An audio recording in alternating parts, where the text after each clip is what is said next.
All right, thanks so much, Taylor. January 9th will be a national day of mourning, and a state funeral will be held in Washington, D.C. for former President Jimmy Carter. We've just learned that Carter's body will be taken to the Carter Presidential Center in Atlanta on Saturday. He will lie in state there until Tuesday, when he will be transported to Washington. Carter will lie in state in the rotunda of the U.S. Capitol from January 7th through January 9th.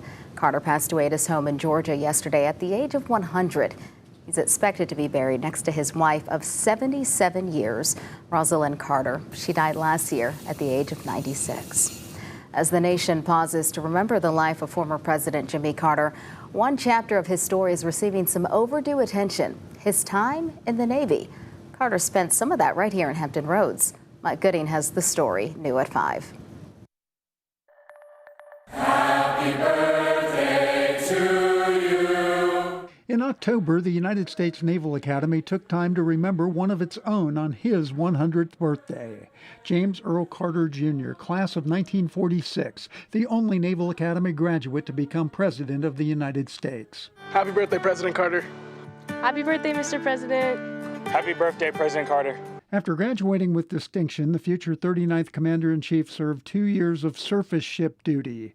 Carter was stationed at Norfolk and assigned to the battleships USS Wyoming and USS Mississippi. In 1947, Carter applied for submarine duty, serving in both the Atlantic and Pacific fleets.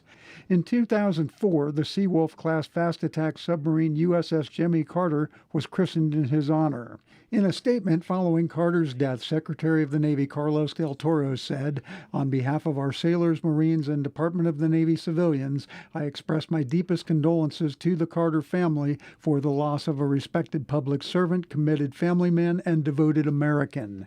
The Chief of Naval Operations, Admiral Lisa Franchetti, also released a statement. She said President Carter's life of service will continue to be an example for us and help us navigate our course. His work is finished, but the U.S. Navy's work continues. President Carter, we have the watch. Mike Gooding, 13 News Now. In 2023, the U.S. Naval Academy's engineering building was renamed Carter Hall after President Carter.